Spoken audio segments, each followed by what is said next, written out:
Həm közdə, həm də suda fərqli üsulla dadı damaqda qalan qarğıdalı bişirdim. Əgər qarğıdalı sevirsinizsə, videoya sonadək baxın. İlk əvvəl kürəni otladım. Onda qeyd edeyim ki, kürəni özümüz hazırlamışıq.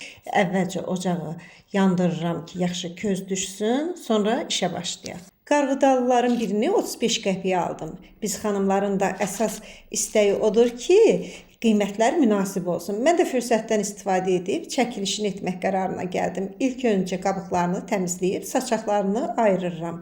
Saçaqları həddindən artıq faydalıdır.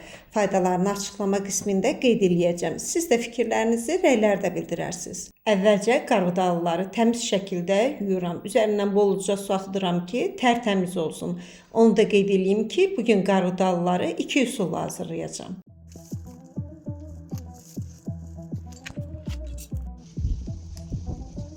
Əvvəlcə közdə hazırlayırıq.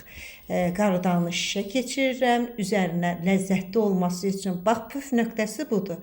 Süd əlavə eləyirəm. Hər tərəfinə yaxşı yayıram südü. Bir qədər də duz vurub közün üzərində çox ləzzətli qarğıdalı bişirirəm. Közün üzərində ara vermədən çeviririk ki, hər tərəfi eyni qaydada bişsin. Bu cür bişirən qarğıdalı süd də vurduqda çox ləzzətli olur. Uşaqlıqda çox hazırlayardıq bu cür stil qarğıdalını. Artıq hazırdır. İndi isə keçirik videonun əvvəlində dediyim kimi ikinci üsula.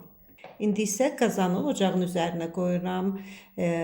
Onu qeyd edeyim ki, ocaqda bişən qarğıdalının ləzzəti bir başqa olur.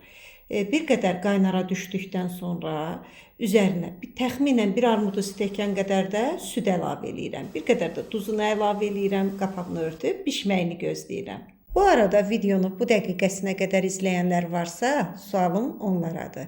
Sizcə mən süddən nəyə görə istifadə etdim? Cavablarınızı rəylərdə gözləyirəm. Həmçinin kanala abunə olub videoları bəyənməyi unutmayın. Sizin dəstəkləriniz məni daha da yeni videolar hazırlamağa ruhlandırır. Artıq görürsünüz ki, qarğıdalılar da tam hazırdır, tam istədiyim kimi bişib. Bu cür hazırlayıb həqiqətən də çox gözəl olduğunu şahidi olacaqsınız. Bugünlük bu qədər. Gələn videolarda görüşərik. Sağ olun, salamat qalın.